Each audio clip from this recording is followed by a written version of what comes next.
नोएडा जैसे शहर में पार्किंग कितनी बड़ी समस्या है, इसका अंदाजा आप स्क्रीन पर चल रही खबरों से लगा सकते हैं। साल 2020 में नोएडा प्राधिकरण ने करीब 580 करोड़ रुपए की लागत से इस मल्टी लेवल कार पार्किंग का निर्माण किया, जिसकी कैपेसिटी 7000 कारों को पार्क करने की है। उस समय दावा यह किया गया कि इस मल्टी लेवल कार पार्किंग के जरिए नोएडा और ग्रेटर नोएडा के आम लोगों को कम दाम पर पार्किंग की सुविधा उपलब्ध कराई जाएगी। लेकिन अभी हकीकत यह है कि इस मल्टी लेवल कार पार्किंग का सिर्फ 10% हिस्सा ही आम लोग इस्तेमाल कर पा रहे हैं और बाकी का एक बड़ा हिस्सा बड़ी कार कंपनियां जैसे कि MG, किया, Skoda, Datsun, Toyota, Tata, Honda, Cars24 और ब्लू टैक्सी जैसी कंपनियां अपने प्राइवेट वेयर हाउस की तरह इस्तेमाल कर रही हैं। इस कार पार्किंग का लोकार्पण उत्तर प्रदेश के मुख्यमंत्री योगी आदित्यनाथ ने किया था। इसे नोएडा के सेक्टर 38A में बोटेनिकल गार्डन मेट्रो के ठीक पीछे बनाया गया है। आप ये जो बिल्डिंग देख रहे हैं, ये बोटेनिकल गार्डन मेट्रो स्टेशन की है और इसके पीछे ये पार्किंग है। इसका एक मकसद यह भी था कि नोएडा और ग्रेटर नोएडा में रहने वाले जो भी डेली कम्यूटर्स हैं, जो दिल्ली NCR के अलग अलग हिस्सों में नौकरी पेशा करते हैं, उनको पार्क एंड राइड की सुविधा दी जा सके। वह लोग यहाँ पर आएँ, अपनी गाड़ी पार्क करें और मेट्रो लेकर अपने डेस्टिनेशन पर जा सके। लेकिन ऐसा नहीं हो पा रहा है। 27 अगस्त को जब एक डेली कम्यूटर यहाँ पर अपनी गाड़ी पार्क करने के लिए आए तो उनसे यह कहकर गाड़ी पार्क करने के लिए मना कर दिया गया कि पार्किंग में जगह नहीं है। जब उन्होंने सबूत मांगा तो उन्हें यह फोटो दिखाई गई। इस फोटो को देखिए। इस फोटो में देखने पर पता चलता है कि इस पार्किंग में कुल 94 बाइक पार्क है, 770 कारें और 170 LCV। इसके बावजूद यह पार्किंग भर गई है, जबकि इसकी कैपेसिटी 7000 कारों की है। मजबूरन उन्हें अपनी गाड़ी पार्किंग के बाहर वाले एरिया में खड़ी करनी पड़ी। वहीं हमें कुछ और लोग भी मिले जो पार्किंग की समस्या का सामना कर रहे हैं, जबकि दूसरी तरफ यहाँ पर बड़े बड़े ट्रेलर से नई नई गाड़ियाँ बड़ी बड़ी कंपनियों की आ रही हैं और वेयर हाउस में पार्क हो रही हैं। जैसे कभी कभी आते हैं तो ऊपर में पार्किंग फुल रहती है, उसके बाद इधर से एंट्रेंस नहीं है तो फिर जाके यहाँ पे पार्किंग करना पड़ता है और वहाँ पे भी गाड़ी लगी होती है तो फिर ऐसे पार्किंग करना पड़ता है साइड में, तो फिर मतलब वही स्पेस का इशू आता है। कोई कोऑपरेशन नहीं है जी, आप वापस लेके जाइए। फिर वो तो घूमते घामते आधा घंटा घूमने के बाद तब फिर ये वाली पार्किंग में जगह मिल गई, वो रहता है। आपको आधा घंटा परेशान होना। हाँ जी, सुबह बिल्कुल ना कोई जो होना चाहिए ना, एक मैं ऑपरेशन जो रहता है एक वो तरीके का नहीं है।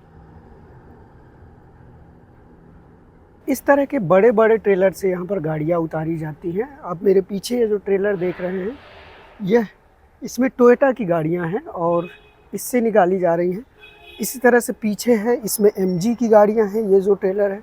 और इसी तरह से मैं आपको आगे दिखाऊं तो इस पूरे ये जो बना था पब्लिक पार्किंग के लिए जगह, ये जगह एक तरह से गोडाउन बन चुका है और यहाँ पर पब्लिक की गाड़ियों से ज़्यादा कॉमर्शियल गाड़ियाँ दिख रही हैं। जैसे आप देखिए, ये ब्लू स्मार्ट की गाड़ी जा रही है। ये ब्लू स्मार्ट की गाड़ी इस पार्किंग के अंदर जाएगी, ये क्योंकि बेसमेंट जो है ब्लू स्मार्ट की। आप मेरे पीछे देखिए, ये है MG की गाड़ी बिना नंबर प्लेट के और ये यहाँ पर आई हुई है।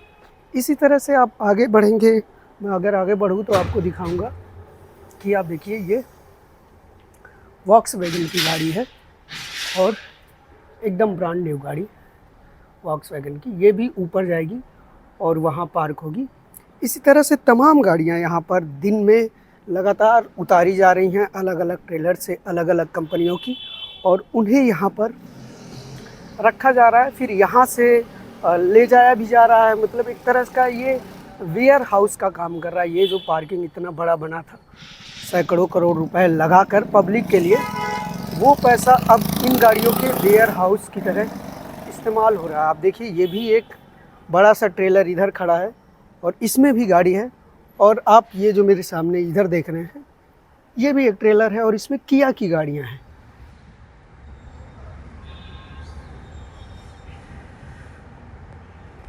इस बिल्डिंग में अपर बेसमेंट और ग्राउंड फ्लोर मिलाकर कुल 8 फ्लोर हैं। जब हम इस बिल्डिंग में दाखिल हुए तो हमने पाया कि अलग अलग फ्लोर पर अलग अलग कंपनियों की गाड़ी खड़ी की गई हैं और यह सारी गाड़ियां नई हैं इन पर कोई नंबर प्लेट नहीं है, यानी कि ये सारी शोरूम की गाड़ियां हैं। मैं आपको बता दूं कि अपर बेसमेंट जो है वह ब्लू कैब कंपनी को मिला है। यहाँ पर ब्लू कैब कंपनी अपनी गाड़ियाँ पार्क करती है और उसके लिए यहाँ पर चार्जिंग पॉइंट भी बनाया गया है। वहीं अपर बेसमेंट के आधे हिस्से पे होंडा कंपनी की पार्किंग है, जहाँ पर होंडा की गाड़ियाँ खड़ी की गई हैं। इन गाड़ियों की हालत देखकर भी ऐसा लगता है कि यह गाड़ियाँ यहाँ पर काफ़ी दिनों से पार्क की गई हैं। इसके अलावा फर्स्ट फ्लोर पर टोयोटा, स्कोडा और डैटसन की गाड़ियाँ पार्क की गई हैं और इनके पार्किंग के स्पेस निर्धारित हैं, यानी कि टोयोटा की जगह डैटसन नहीं लग सकती, डैटसन की जगह टोयोटा नहीं लग सकती। और ये सारी गाड़ियाँ जिस कंडीशन में हैं उसको देखकर लगता है कि यह गाड़ियाँ यहाँ पर काफ़ी दिनों से खड़ी हैं, क्योंकि इनमें से कई गाड़ियों पर धूल चढ़ आया है। वहीं सेकेंड फ्लोर पूरी तरह से टाटा के हाथ में है। यहाँ पर आप टाटा की गाड़ियाँ देख सकते हैं, नेक्सॉन है, पंच है, तमाम गाड़ियाँ टाटा की। यह पूरा फ्लोर टाटा के लिए है और यहाँ पर टाटा की गाड़ियाँ खड़ी हैं। थर्ड फ्लोर पूरी तरह से कार्स 24 का है। आप देख सकते हैं कि यहाँ पर अलग अलग कंपनियों की सेकेंड हैंड गाड़ियाँ मौजूद हैं। ऐसा इसलिए क्योंकि कार्स 24 सेकेंड हैंड गाड़ियों की डील करती है।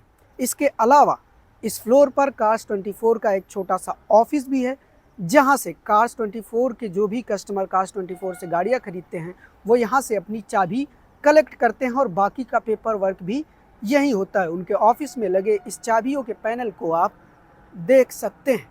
यानी कि पार्किंग का यह हिस्सा जो कि पब्लिक पार्किंग के लिए बना था, वहां पर कार्स 24 ना सिर्फ अपनी गाड़ियां पार्क कर रहा है, उसे ना सिर्फ अपने वेयर हाउस की तरह इस्तेमाल कर रहा है, बल्कि यहाँ से अपने कॉमर्शियल ऑपरेशंस भी चला रहा है। वही चौथा फ्लोर एमजी और किया की गाड़ियों के लिए रिजर्व है। एक तरफ एमजी की गाड़ियाँ खड़ी हैं तो दूसरी तरफ किया की। एमजी की गाड़ियों की रखवाली के लिए 2 गार्ड भी लगाए गए हैं। जब हमने गार्ड से बात की तो हमें पता चला कि यहाँ से गाड़ियों को शोरूम तक ले जाने के लिए एक गेट पास की ज़रूरत होती है। जब हमने वह गेट पास देखा तब पता चला कि यहाँ पर अलग अलग शोरूम की गाड़ियाँ भी पार्क होती हैं। यहाँ पर सिर्फ एक शोरूम की गाड़ी पार्क नहीं होती है। हमने इन सभी कंपनियों की गाड़ियों की रखवाली में लगे गार्ड से बात करने की कोशिश की, लेकिन ज़्यादातर गार्ड्स ने हमें मना कर दिया हमसे। लेकिन एमजी के गार्ड ने बात की, सुनिए वो क्या बता रहे हैं। चाबियाँ सब आपके ही पास होती हैं? हाँ हाँ हाँ, चाबी चली भी जाती है शाम को शोरूम पर। ड्राइवर आपसे आता है, कुछ पास दिखाता होगा?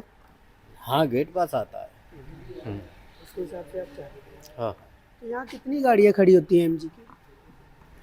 एमजी की अभी तो ज़्यादा नहीं, 2-2.5 है।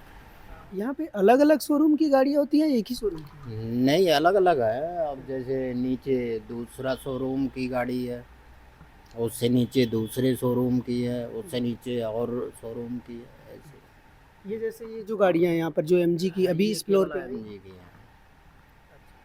उधर किया है। हाँ। उस तरफ किया थी। हम्म। चौथे फ्लोर के बाद 5वां और 6वां फ्लोर बिल्कुल पूरी तरह से खाली है। वहाँ पर फिलहाल कोई पार्किंग नहीं है, ना ही वह आम जनता के लिए एक्सेसिबल है, ना ही किसी कंपनी के लिए। यह दोनों फ्लोर पूरी तरह से खाली हैं। इस बारे में और अधिक जानकारी के लिए हम लोग नोएडा के सेक्टर 18 स्थित इस मल्टी लेवल कार पार्किंग में आए, जहाँ पर एमजी इंफ्रा का ऑफिस है। यहाँ के कर्मचारियों ने हमसे वीडियो पर बात करने से इनकार कर दिया। हालांकि उन्होंने हमसे इस बात की पुष्टि जरूर की कि इन तमाम इंटरनेशनल कंपनियों के एजेंसियों और एमजी इंफ्रा के बीच कॉन्ट्रैक्ट हुआ है, जिसके तहत उस पार्किंग स्पेस का इस्तेमाल ये सारी एजेंसियां गोडाउन या वेयर हाउस की तरह कर रही हैं। हालांकि इसके बारे में और ज़्यादा डिटेल, जैसे कि ये कॉन्ट्रैक्ट कब साइन हुए, इसमें कौन कौन सी एजेंसियां शामिल हैं और दिल्ली एनसीआर के कितने शोरूम की गाड़ियां वहां पर रखी जाती हैं, इन सारी चीज़ों के बारे में जानकारी देने से इन्होंने मना कर दिया। जब हमने नोएडा प्राधिकरण के उप महाप्रबंधक विजय रावल से इस बारे में बात की कि क्या प्राधिकरण को पता है कि पब्लिक के लिए बने इस पार्किंग स्पेस का इस्तेमाल शोरूम वाले इंटरनेशनल कार कंपनियों के वेयर हाउस की तरह कर रहे हैं, इस बारे में प्राधिकरण का कहना था कि हाँ, यह बात उनकी जानकारी में है और यह कॉन्ट्रैक्ट शोरूम और एमजी इंफ्रा के बीच के हैं, ना कि प्राधिकरण और कंपनी के बीच। New Okhla industrial development area building regulation act 2010 के चैप्टर 8 के मुताबिक मल्टी लेवल पार्किंग में केवल ग्राउंड का 25% हिस्सा ही कमर्शियल उपयोग के लिए इस्तेमाल किया जा सकता है। वहीं बिल्डिंग का केवल टॉप फ्लोर ऑफिस के तौर पर और बिल्डिंग के बेसमेंट का इस्तेमाल केवल पार्किंग पर्पज के लिए किया जाना चाहिए, जबकि हकीकत में ऐसा कुछ नहीं हो रहा है। हमने इससे संबंधित सवाल नोएडा अथॉरिटी के CEO MG infra solutions, cars 24, blue smart taxi, crystal auto cars और अलाइड किया को भेज दिया है, लेकिन उनकी तरफ से अभी तक कोई जवाब नहीं आया है। हैरानी की बात है कि सरकारी पैसे से आम जनता की सुविधा के लिए बने इस पब्लिक पार्किंग का इस्तेमाल बड़ी कार कंपनियां अपने वेयर हाउस के लिए कर रही हैं और इस बात की जानकारी नोएडा अथॉरिटी को भी है, लेकिन फिर भी नोएडा अथॉरिटी ने अभी तक कोई एक्शन नहीं लिया है। न्यूज़ लॉन्ड्री के लिए अनमोल प्रीतम, नोएडा, यूपी।